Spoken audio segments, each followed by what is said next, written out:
السلام عليكم ورحمة الله تعالى وبركاته ولاليال كسو دواada channelkayga maanta waxaan rabaa hadii Allah uu raali ka noqdo inaan ka hadlo fursadda ugu wanaagsan ee uur lagu yeelan karo iyo qaabka uu u sameeysan yahay ilma galeenkeena أولاً waxaan u mahad celinayaa Allah subhanahu wa ta'ala kadibna waxaan u mahad celinayaa dhammaan ummadda Soomaaliyeed ee ku xiran channelkayga isla markaasna hadallada wanaagsan ee dhiirigelinta iyo maxaan ku dhahayo ducada isugu jirta ee maaragtay ii soo qora waxaan rabaa inaan maadaama aan iri habka ugu wanaagsan ee uur lagu yeelan karo ama fursadda ugu wanaagsan ee uur lagu yeelan karo inaan ka hadlo waxaan rabaa Allah subhanahu wa ta'ala soo quraankiisa ku sheegayba in aan micnihii aan ka imaanay oo aan ka samaysanay candhuuf la iska tuuray oo la iska nacay taasoo candhuufyadaasoo isku milmeen ama mani ka timaaday maxaan ku dhahayo lab iyo dhadig ay falgaleen oo ay noqdeen markaas kadibna lab iyo dhadig ayagii laftigoodii ilaahay wuxuu yiri أعوذ بالله من الشيطان الرجيم بسم الله الرحمن الرحيم هل أتى على الإنسان حين من الدهر لم يكن شيئا مذكورا إنا خلقنا الإنسان من نطفة أمشاج نبتليه فجعلناه سميعا بصيرا إلهي وحكرته يري أيحسب الإنسان أن يدرك سدى ألم يكن نطفة مني يمنى ثم كان علقة فخلق فسوى وجعل منه الزوجين الذكر والأنثى أليس ذلك بقادر على أن يحيي الموتى مركز إلهي معي وحكادي موحي أمالينيان إن بلاش لوغة تجي دونه وعن حسابين دونين أيو يري وحاجرته أما مرحلة وحاجرته معنهي وحيسن أهين أيسن جرين dadka sidaan isu walwaalayo ayuu ka hadlayaa oo maaragtay idabdarada kibirka iyo maaragtay dhulka sidii maraxnimada ugu soconayaan wuxuu kaloo ilaahay uu noo sheegay in uu maaragtay uu dhibic naga abuuray xadhuuf naga abuuray kadib xinjir dhiiga ee noqotay kadib maxaan ku dhahay cajiira aan noqonay ilaahay inuu naga yeelay lab iyo dhadig kuwaasoo ka yimid labo maxaan ku dhahayo wasakh oo isu tagtay hadalkii kuma sii dheeraynayo markii khubarada cilmi baarista ay sameeyeen waxay ogaadeen fursadda ugu wanaagsan ee uurka lagu yeelan karo inay tahay gabadha caadi dhiiggeeda u hesha sida joogtada u hesha bil kasta mar wuxuu ukunteedu sidaad ogtihiinba gabdhuhu waxay leeyihiin dumarka ama dhadigu waxay leeyihiin ukumo ragguna waxay leeyihiin isbaarme iyo mani macnaha manidaasoo isbaarmana loo yaqaan gabadhu markii ilaahay uu u dooray inay gabar noqoto ayaa ilaahay wuxuu ugu talagalay oo siiyey 400 oo kun oo ukun si aad ila socotaan waxaan rabaa inaan idin xariiqo si aad ila fahantiin gabadha sideedaba dumarku ilma galeenkoodu wuxuu u sameeysan yahay sidii gacantaydaas oo la duubay gumaarka ayuu ku hoos jiraa gumaarka hoostiisa ayuu ku jiraa wuxuu kor saaran yahay kaadi haysteena baroonka maxaan dhahayo maxaan dhahaa boofinka kaadida noogu jirto korkeeda ayuu saaran yahay wuxuu u dhaxeeyaa xiidmihii saxarada meeshii macnihii ay kasoo baxayeen dabadii iyo kaadi haystii ayuu laba dhexdooda uu ku jiraa kor ayuu ka saaran yahay kaadi haysta sidaa darteed markii ilmo galaan wuu fuuraa oo maaragtay wuu buufsamaa hadba ilmahaas inta ay koraayaan markii ilmuhu dhashaanna sayskiisii ayuu kusoo noqdaa iyo makaankiisii hadalkayaan idinku daarinin waa idiin sawiraya ilmo galeenkii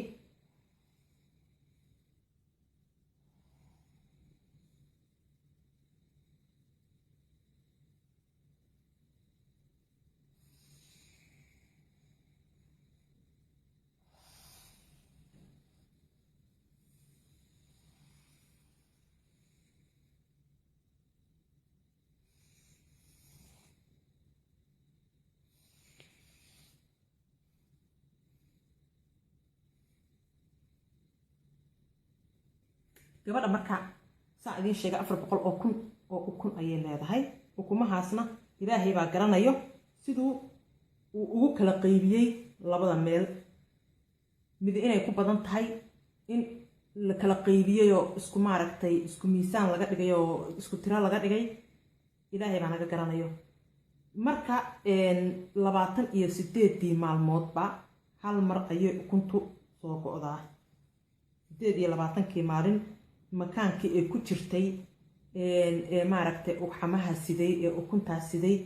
way ka soo baxaysaa way ka soo go'aysaa kabacdi waxaa soo qaadaya tuubadii maaragtay ilmaha ukunta tuubadii ukunta soo hagi lahayd ayaa soo kaxaynaya tuubadaas waxay leedahay faro ay saa ugu soo dhuuqdo ay ku soo dhuuqee ayadaa soo kaxaynayso meelahan oo dhan ayaa waa la soo darbaynayaa ukuntaas okay marka gabadhu haddii ay gabadhaanan nin qabin ama gabadhaanan micnihii lagu guulaysan inay maaragtay ukuntaas iyo isbaarmadii ay ilmo sameeyaan hadhowta waxay iska noqotaa dhiigga caadada ah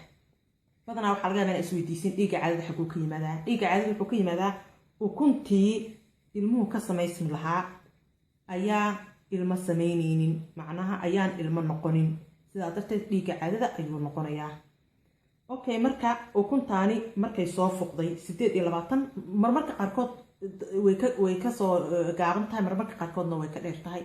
qasab maaha 28 laakiin qiyaastii meelahaas waxaa soo qaadanaysa tuubadii marka dambaysa meel bay keenaysaa marka ay ninkii iyo maaragtay isku tagaan halkan waa farjigii ilmagaleenkii afkiisiina waa kanaa markii uu lulumadii isbaarmihii ninka raggu ayagu sida dumarka oo kaleeto micnihii uma maaragtay maxaan ku dhahayo looma xadidin oo looma cayimin haddaan anaga dumar nahay maadaama aan 400 kun oo ukun haysano bil kasta maadaama ay mar soo go'do ukumihii way soo yaraanayaan kuwaalatigoodiina wuu soo xumaanayaa gabadha xilliga ukunteeda ugu fiican tahay ugu quality fiican tahay waa inta u dhaxaysa 18 waa sida noo sheegay 18 ilaa iyo 25 25 28 maalinka gabadhu gaarto 30 ukunteedii iyo fursadii ay uur ku yeelan lahayd wuu maaragtay wuu yaraanayaa 35 sano markay gabadhu gaarto micnihii haddana si saa'ida ayuu usii xumaanayaa kuwaalatigii okay markay dumarku gaaraan 30 iyo markay dumarku gaaraan 45 ilaa iyo 55 waa waqtiga dhiigoodu uu maaragtay ka tegi lahaa xilliyadaas oo kaleeto dhiigeedu maaragtay waa ogtihiinba micnihii xaydka guura halka raggu ay maaragtay iyagoo waayeela xataa ay ilmo dhali karaan balse laftigoodu kuwaalatiga maaragtay sidii markay dhalinyarada ahaayeen uma ahan teeda kaleeto kuwaalatiga ukunta iyo isbaarmahaba waxaa xumeeya waxa weeye maanduuriyayaasha aad bay u xumeeyaan teeda kaleeto waxaa kaloo xumeeya cayilka iyo caakada tirada badan ee nafaqa la'aanta ah ayaguna wuu xumeeya gabadha cayilan maaragtay waa in ay maaragtay hilibka iska soo dhinto hadday doonayso inay u yeelato 35 wixii ka horeeyana jaanis ay haysataa 30 haddii ay ka hooseysana kasii fiican laakiin dad badan ayaa ku dhala hooyooyinkeena dhan 40 iyo 50 ayay ku dhali jireen laakiin mar walba waxaa laga hadlayaa kuwaalatigii iyo jaaniskii tirada badnaa ay marka yareed ay haysatay haddana haysato okay ninku markaa shahwadiisu markay uu raaxaysanayo ayay micnihii isbaarmadiisu samaysmataa sida dumarka oo kaleeto ma ahan halkii mar oo maaragtay uu biyaha sii daayo wuxuu sii daynayaa 500 milyan oo maxaa yiraahdayo isbaarme waa half billion hadaan qaldanayn ayuu sii daynayaa balse kulligood micnihii wax ma sameynayaan dhowr boqol ayaa aadayo ukuntii ukunta dhowrka boqol ayagu ilmo ma sameeyaan hal ka mid ah ayaa iyo ukuntii oo isdhex galay ayaa ilmuhu ku samaysmaan halkaasna ukunta ayaa dooranaysa kii markaas dadku qaar waxa laga yaabaa inay isdhahaan kan ugu orodka badan iyo kan ugu maaragtay ilaa way dabaalanayaan moogta aad bay u yaacaan laakiin saas kuma xirna dhowrka boqol ukuntii ayay ku wada dhegayaan markay ku wada dhagaan hal ayay kala baxaysaa halkaas ayaa wuxuu gelayaa ukunta dhexdeeda ayuu gelayaa sayntii ayaa go-aysa waad aragtay inay saa u ordaan saynta way go-aysaa madaxa ayaa dhex gelaya halkaas sidaa darteed mararka qaarkood way guuldaraystaan iyadii oo maaragtay isdhex galeen ayay waxay noqdaan maxaa dhahaa dilan mararka qaarkood maxaa la yidhahdaayo gabadha iyadoon dareemaynin ayay u malaynaysaa dhiiggii caadada ahaa intay samaysmeen ayay wax yar dhiiggii caadada kabacdigeed ay iska soo maaragtay daadaneen iyadoo gabadhii u malaynaysa inay maaragtay dhiiggeedii caadada ahayd ay tahay balse waxaa laga yaabaa ilmo markaas dilana inuu yahay anyway markii lagu guulaystay ee xabadii ay ka qaadatay meesha wixii kalena waa iska tegayaan isla meeshii aan idiin sheegayay ayaa soo kaxaynaysa ilmagaleenka darbigiisu wuxuu noqonayaa wuu maaragtay ballaciisa ayaa maaragtay kordhaysa markay ilmo noqonayaan si isugu diyaariyaan ilmahaasi inuu maaragtay uu soo dhaweeyo kabacdigeed markii ay ukunta bacransanto oo ay noqoto uurjiif ilmo ay noqdaan derbiga meel ka mid ah ayay ku dhegayaan ukunta sideedaba halkaas ma taagtaagna meelahan ma taagna markay ilmaha samaysmaan waxay samaysmayaan derbi ayay ku dhegayaan maxaa yeelay ebida waxaa la rabaa inay derbiga ilmagaleenka ku dhegto ebidaas oo ah tii siinaysay cunuga nafaqo iyo oksijiin ay kasoo qaaday hooyadii weliba iyadoo dhiiggii ay kasoo qaadayso dhiigga maaragta hooyada ayay oksijiintii ay kasoo qaadataa waa in derbigaas ay ku dhegto sideedaba ebidaasi markii ay oksijiin iyo cunuga siinayso waxay usii dhex marinaysaa maxaa la yidhaahdaayo xuduntaas xataa howlo badan ayay qabataa iyadoo qashankii xataa ay ka nadiifinayso cunugii maaragtay wixii qashina way ka tuuraysaa wixii maaragtay nafaqadii oksijiintiina cunugii ayay siinaysaa gabadha sideedaba waxay ilmaha markii lagu leeyahay yacni oo waqtigiisii dhammaystay waxay sidaa ilaa 40 toddobaad qaar ayaa ka hor dhasha ilmaha qaar ayaa dhicis ku dhasha oo dhiciskana waxaa la xisaabiyaa cunuga aan wiiga toddobaadka 37 wax yar xoogaa macnaheedu wiiga ka horeeya waa dhicis cunugii wiiga 37 ka dambeeyo waa cunug dhamays ah haddii 38 iyo 39 iyo 40kii waa cunug macnaheedu waqtigiisii dhamaystay haddii 37 uu ka horeeyo markaas oo yacni ilaa 30 iyo 31 32 33 waxaa lagu koriyaa ilmahaas dhalo ayaa lagu sii korinayaa looga dhigayo sidii inuu caloosha hooyo ku jiray oo kale waryaan idinku daarinin saa idiin sheegay gabadhu markay dhiiggeeda 14 maalmood ka harsan tahay badanaana ukunta cad ah qaybteeda cad ee isjiijiidaysa ayaa hoosteeda ka yimaada badanaa markaa istijoonaysiin waxaa laga yaabaa inaad waxaas isku aragteen waxsaa isu jiijiidaya markaas ayaad waxaad ukuntaada ay diyaar u tahay bacrimin falgal inay la samayso shahwadii kabacdigeed markii ilmahaasu ay maaragtay gaaraan 40 wiiga 40aad 39 41 inta u dhaxaysa 42 qaab baa gaara cunugii madaxiisii markii wiiga 30 xoogaa uu gaaro madaxii ayuu soo dejinayaa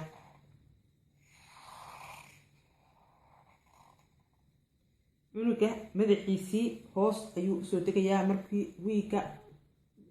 7 bilood iyo markuu gaaraba cunuga madaxiisa wuu soo degaa kabacdigeed markaad leedin dhahayo minka ilmagaleenka afkiisa ayaa 10 sentimitir idin furmay macnaheedu waxa waaye markastoo nabar yimaado markasta oo nabarka ku yimaado waxa weeye cunuga madaxiisii ayaa hoos u soo degaaya markastoo cunuga madaxiisii hoos u soo dego wuxuu maaragtay soo riixayaa ilmagaleenka afkiisii sidaa darteed ayuu ilmagaleenkii u furmayaa ilaa 10 sentimitir marka gabadhii rabto markaas inay maaragtay uur yeelato ha badiso ijtimaaca ayadiyo ninkeeda markii labada caado dhexdooda ay tahay tii kaleeta 14 maalmood ka dhiman tan kaleetana 12 maalmood ay dhaaftay laba dhiig dhexdooda ama 14 maalmood ka hor warqad ha kusii qorato calendar ha kusii qorato 14 maalmood markay kaaga dhiman tahay tii kaleeto waxaad badisaa 6 maalmood oo ugu horeysa markaas waxaad badisaa is aragiina ama habeen walba ama maalin walba is arka adiyo odaygaaga ama waxaad samaysaa habeen dhaaf ama maalin dhaaf isu arka markaas sida idinka aad rabtiin bacrimintan waqtigeeda yani ay uu soo go'ayo maxaa la dhahayo ukuntana yani waqti gooniya oo la dhihi karo waqtigaas ayuu maaragtay ay falgalka iyo bacriminta samaysmi karaana ma jirto laakiin ayaamahaas aad isku aragtay waxaas jiijiidmaya ukunta qaybteeda cad oo kaleeto saa u jiijiidmaya aad isku aragtid oo kaleeto ama 14 maalmood ka hor xaydkaagii markuu ka dhiman yahay waxaad samaysaan joogto u sameeya is aragiina joogto u sameeya stresska badanna iska ilaaliya stresska rag iyo dumarkaba uma fiicna especially gabadha maxaa uma fiicna stresska badan teeda kaleeto uurka gabadhu markay uur rabto inay yeelato mar walba waxay ka walwalaysaa ay macnihii ay mar walba ay stress isku guridaysaa si uur u yeelato taasna kuma fiicna stresska badan dhiigga ayuu macnihii kala fogeeyaa dhiigga ayuu kaa kaxayn karaa mar haddii dhiiggaagu joogto ahayn oo uu khaldamana si sahal uur laguma yeesho uurkaagana wuu sii fogaanayaa sidaa darteed gabadha joogtada u hesha dhiiggeeda 28 maalmoodba mar hesha ama waxoogaha ka horeeya ama ka dambeeya waxba dhiba malahan 2 toddobaad ka hor badi 6 maalmood oo ugu horeysa 2 toddobaad oo dambe 6 maalmood ugu horeysa is aragiina badiya teeda kale waxaan rabaa inaan idin sheego gabdhaha Soomaaliyeed ee mar walba la dhaho in vitaminiskooda aad u yar yahay ama maaragtay maxaa la yiraahdaa nafaqo ku filan ma haystaan kan joogtaysta full sira ayaa la dhahaa farmashiyaha ayaa lagu iibiyaa uma baahnid in dhakhtar uu kuu soo qoro caadi ayaad maaragtay u iibsan kartaa raguna way leeyihiin ayagana raggana ayagoo nimankana way u baahan yihiin ayaguna inay iibsadaan ummadeena Soomaaliyeed aad ayaa maaragtay loo hadal hayaa in maaragtay kalluunkeena iyo qudradeena ay aad u yar tahay cunisteeda fruits uu nagu yar yahay banaanka ma u baxno ma helno dhig maxaa la yiraahdaa qorax nagu filan waxaan idin kula talinayaa qorax waa u baahan tihiin fruits badanna waa u baahan tihiin waxaad kaloo u baahan tihiin inaan maaragtay kalluunka aan cunno waxaan kaloo u baahannahay geedkan inaan joogtaysano maxaa la yiraahdaa folic acid ayaa la yiraahdaa maxaa la yiraahdaa English ahaan gabadha rabta markay inay uur yeelato waa inay geedkan aad maaragtay ay u isticmaasho waa inaad soo bilowdid bilo ka hor soo bilow 3 bilood ka hor soo sii bilow mar walba sii qaado maalin kasta ayaad cunaysaa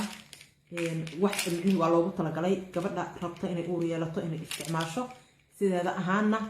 annaga ama aan u raadin ama yeena raadin waa inaan isticmaalno ayadana waa muhiim ayadana raggu sideeda ahaana waa in maaragtay ay ayaga laftigooda waxyaabo manidooda xumeynaya ayaa jira sida maaragtay kulaylka badan computer inay dhabta saartaan oo kaleeto kulayl inay hoosta ay maaragtay kasoo gaarto aad ayuu quality u xumeeyaa mana u fiicna waxaa laga rabaa qofka inuu maaragtay meel qandac oo qabow ah inuu macnihii alaabtiisa ay u taalo sidaan idin sheegay dad baa waxay aaminsan yihiin ayagana in gabadhu markii ay xaajigeeda is arkaan inaysan dhaqso aysan musqusha u gelin iska soo dhaqin ay sariirta ku nagaato ilaa iyo 30 daqiiqo ama dad baa qaar waxay leeyihiin barkin dabada gasho oo maaragtay dabadii baridii kor waa inuu u taagmo si wixii ay maaragtay gudaha u galaan waxaan rabaa inaan idin xasuusiyo horta wax dhiba malahan hadaa samaysid waa wax fiican laakiin ma jiro wax cadaynaya inay arrintaasi sax tahay maxaa yeelay isbaarmada sideedaba ayadaaba iska oroda oo orod badan uma baahna daba in cirka loo taagay iyo in kale hadaa samaysidna wax haba yaraatay dhibana malahan marka sidaa darteed isbaarmaha dhowr maalmood maxaa u leeyahay adigu saacado ayay maaragtay ay ilmagaleenka ku sugi kartaa ukuntii iyadu halkaasi u joogi kartaa hadday rabto haddii ay weli tahay oo kale way sugi kartaa markaas ayay falgal la samayn kartaa marka stresska badan iska ilaaliya ka fakarka uurka iyo ilmaha iska ilaaliya wax kale isku madadaaliya ilaahay hadduu ilmo idin siinaayana waa helaysin insha allahu tacaala walwalka iyo stresska ayaan aad idinkula talinayaa maxaa yeelay idinma fiicna waxaan idin leeyahay assalaamu calaykum waraxmatullaahi tacaala wabarakaatu dadka qaar baa waxay leeyihiin qaababka kala duwan ee la isku arka xataa door ayay ka ciyaartaa sida qofka inuu gacmihii iyo lugihii intuu dhulka dhigto maaragtay maxaa la dhahaa dog style I don't know maadaama ilmagaleenka afkiisu uu si toos ah uu kor ugu jeedsamayo maaragtay way u sahlaysaa in markaas uur la yeesho anyway iska tijaabiya waxaasoo dhan waxaan idin leeyahay assalaamu calaykum waraxmatullaahi tacaala wabarakaatu